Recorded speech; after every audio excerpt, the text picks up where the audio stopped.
A very good evening. You're watching DD News Kohima with me, Sinti Runla. A look at our top stories first. Nagaland government constitutes a subcommittee to examine IAS induction issue.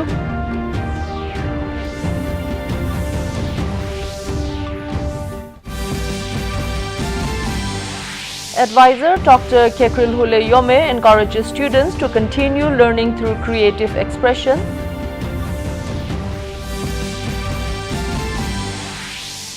Defence Minister Rajnath Singh unveils first Tejas LCA Mk-1A fighter jet in Nashik. And Union Minister Jyotiraditya Scindia says Northeast has become the growth engine of the country.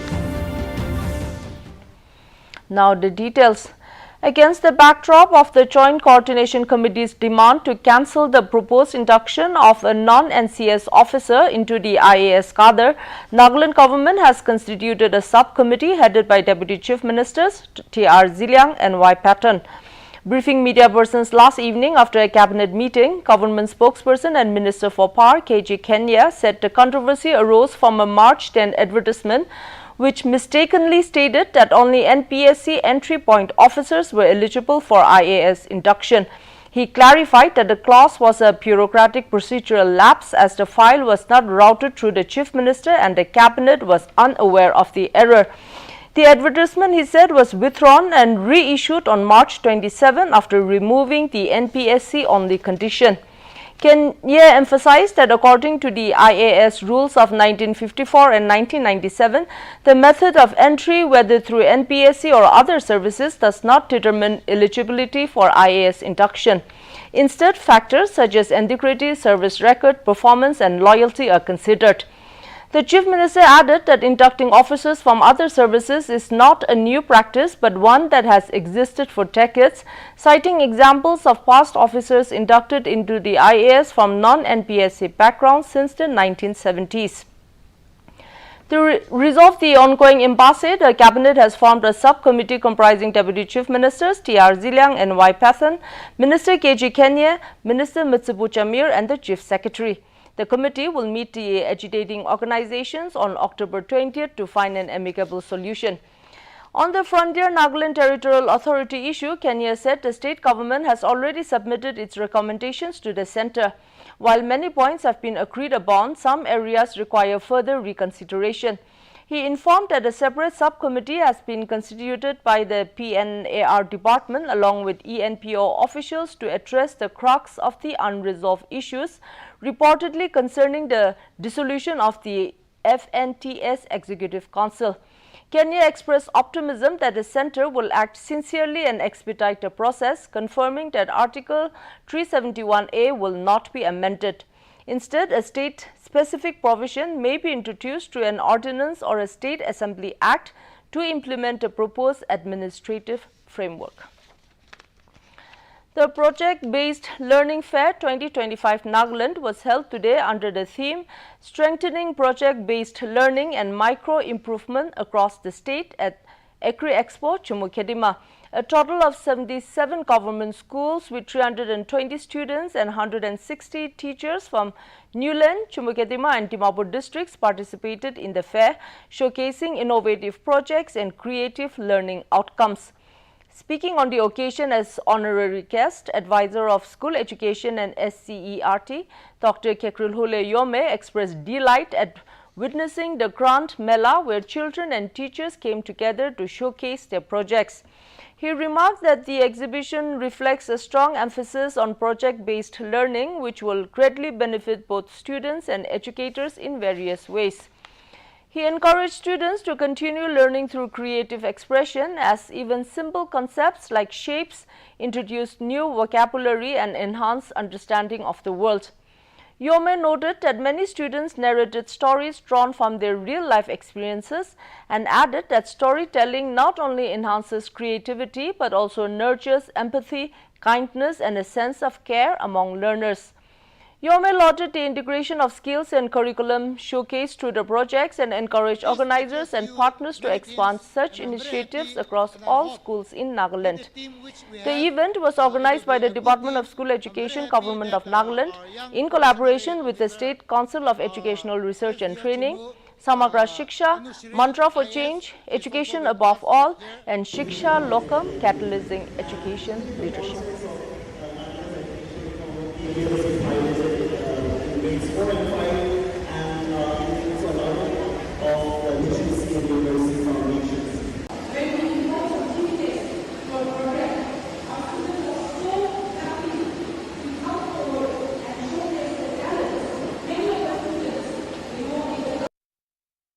In other news, Defence Minister Rajnath Singh today unveiled the first Tejas LCA Mk1A fighter jet from Hindustan Aeronautics' new Nashik production line. During the event, the Defence Minister also inaugurated a second production line for the HTT-40 trainer aircraft at the same facility. Speaking on the occasion, Singh lauded the flight of the Sukhoi 30 LCA and HTT-40 aircraft prepared in the Nashik division. He said the flight of those jets represents the country's flight of self-reliance in the defence sector. The minister reaffirmed the government's commitment to achieving self-reliance in defence production, stating that it is the country's resolve to manufacture all defence equipment within the country. He said prior to 2014, nearly 65 to 70% of defence equipment was imported. The minister added that now approximately 65% of such equipment is being manufactured domestically. The Defence Minister said the maiden flight of the Tejas LCA Mk1A fighter jet marks a significant milestone in the country's journey towards self-reliance in defence manufacturing. He praised the Hindustan Aeronautics Limited facility in Nashik, highlighting its crucial role as a strong pillar in bolstering the country's defence manufacturing capabilities over the past 6 decades. The Defence Minister also witnessed a maiden flight of the Tejas LCA Mk1A. The Supreme Court has taken serious view on digital arrest scams, seeking response from the Centre and the Central Bureau of Investigation. The Apex Court took suo motu cognizance of rising cases of digital arrest scams where fraudsters impersonate law enforcement agencies or judicial authorities to extort money from citizens, particularly senior citizens. The action was taken on a complaint received from a 73-year-old woman from Ambala in Haryana, who alleged that scammers used forged Supreme Court orders to confine her in a so-called digital arrest and extorted over 1 crore rupees. The court observed that using fake court orders strikes at the very foundation of public trust held by the judiciary and has to be viewed seriously. In her complaint addressed to Chief Justice B.R. Kawai, the woman claimed that fraudsters produced fake order purportedly issued by the former Chief Justice. And it's time now for a short break. Please stay with us. Police miss Seema ji अभी police station आई है।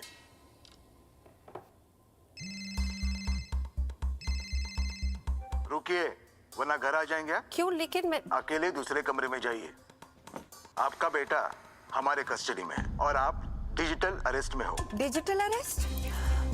1 लाख दो, बच जाओगे। इतने पैसे? अच्छा ठीक है, एक लिंक भेजिए। अभी प्रोसेसिंग के लिए 30,000 दो, वरना बेटा जेल जाएगा। जेल तो तुम जाओगे। तुम्हारा चेहरा रिकॉर्ड हो चुका है। अरे? डिजिटल अरेस्ट जैसा कुछ नहीं होता, ये सब फ्रॉड है। इसीलिए पैनिक ना करें। पुलिस, बैंक, आरबीआई इत्यादि के नाम पर आने वाले साइबर अपराधियों के फोन या वीडियो कॉल से सावधान रहें। उन्हें पैसे ना भेजें और तुरंत पुलिस में रिपोर्ट करें। हेलो मम्मा। आरबीआई कहता है जानकार बनिए, सतर्क रहिए। Welcome back. Union Minister of Development of North-Eastern Region, Jyotiraditya Scindia, has said that the North-East has become the growth engine of the country. Addressing the media on the one-year achievement of his ministry in New Delhi today, Scindia said that over the past 11 years, the government has worked to showcase the North-East region's potential on the global stage. He said the number of airports in the North-East has increased to 17 from just 9 airports in the last 11 years. Scindia also highlighted that the national highways in the northeast states have increased from 10,000 kilometers to 16,000 kilometers. The minister highlighted that several initiatives were taken to unlock the investment and growth potential of the northeast region. Scindia said that a 4,48,000 crore rupees investment commitment was secured during the Rising Northeast Summit held in May this year. He said that under the Ashtalakshmi Darshan program launched by Prime Minister Narendra Modi, 3,200 students from across the country will visit the Northeast for cultural immersion. आयोजित किया गया था। ये केवल एक सांस्कृतिक महोत्सव नहीं, ये केवल एक हस्तशिल्प का महोत्सव नहीं, लेकिन 8 राज्यों के क्षमतावान हमारे भाई बहनों को राष्ट्र और विश्व पटल पर निखारने की कोशिश थी और इसमें करीब 2,300 करोड़ की निवेश की इंटेंट्स भी आई। राज्य की भूमिका के अतिरिक्त हमारी एक विचारधारा होनी चाहिए क्षेत्र की भूमिका, और इसके लिए हम लोग ने 8 Tribal Affairs Minister Joel Oram has said that the Adi Karma Yogi Abhiyan is aimed to build a cadre of 20 lakh trained change leaders across 1 lakh tribal villages in the country. The minister said this while addressing the national conclave on Adi Karma Yogi Abhiyan in New Delhi today. The conclave aims to focus on advancing tribal development in education and skills development, health and nutrition, livelihood and entrepreneurship and infrastructure. Speaking at the event, Minister of State for Tribal Affairs Turka Das Uki said that the Tribal Village Vision 2030 Action Plan emerges from over 50,000 village action plans and integrates flagship schemes like PM Janman and Dardi Abba Abhiyan 2.0. More than 200 Naxalites surrendered today in Chakdalpur, the headquarters of Chhattisgarh's Bastar division. These Naxalites surrendered 153 weapons, including 19 AK-47 rifles and 17 SLR rifles. According to the officials, the surrendered group represented various ranks of the outlawed CPIM organization. Talking to the media, Chhattisgarh Chief Minister Vishnu Deo Sai said the government is taking several welfare measures for their rehabilitation and skill development. This is the largest surrender by Naxalites in Chhattisgarh's history. They surrendered at a ceremony in Chakdalpur by handing over their weapons to senior police and Central Armed Police Force officers. Senior police officials presented a copy of the Indian Constitution to these Naxalites who had renounced the path of violence. And today is the last day for filing nominations for the first phase of the Bihar Assembly elections. Among the prominent candidates, BJP senior leader and Health Minister Mangal Pandey filed his nomination from the Siwan Assembly constituency. Earlier, senior BJP leader and Home Minister Amit Shah held a meeting with Bihar Chief Minister Nitish Kumar at his residence in Patna today. Talking to media in Patna, JDU MP Sanjay Jha said that detailed discussions on election campaigning as both leaders are starting to campaign today. On the other hand, Congress leader Surendra Rajput said seat sharing in Mahagathbandhan has already been finalized and will be announced at the right time. And it's time now to look at the weather reports across Nagaland. Kohima today recorded a maximum temperature of 27 degrees Celsius and a minimum temperature of 14 degrees Celsius, while Dimapur had a maximum temperature of 32 degrees Celsius and a minimum temperature of 19 degrees Celsius. Wokha experienced a maximum temperature of 29 degrees Celsius and a minimum temperature of 19 degrees Celsius. Mongkokchung had a maximum temperature of 28 degrees Celsius and a minimum temperature of 15 degrees Celsius. Mon had a maximum temperature of 30 degrees Celsius and a minimum temperature of 18 degrees Celsius. Towards the east, Twinsang had a maximum temperature of 25 degrees Celsius and a minimum temperature of 13 degrees Celsius. Zinabuto had a maximum temperature of 27 degrees Celsius and a minimum temperature of 14 degrees Celsius. Phek had a maximum temperature of 27 degrees Celsius and a minimum temperature of 13 degrees Celsius. That's all for the weather report. And before we close, a quick look at the top stories once more. Nagaland government constitutes subcommittee to examine IAS induction issue.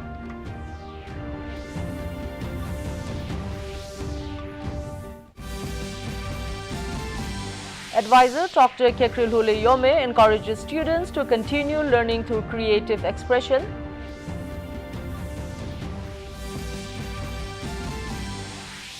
Defence Minister Rajnath Singh unveils first Tejas LCA Mk-1A fighter jet in Nashik.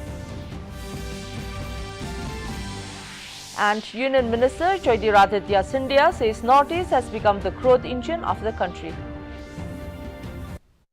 Tonight, good night.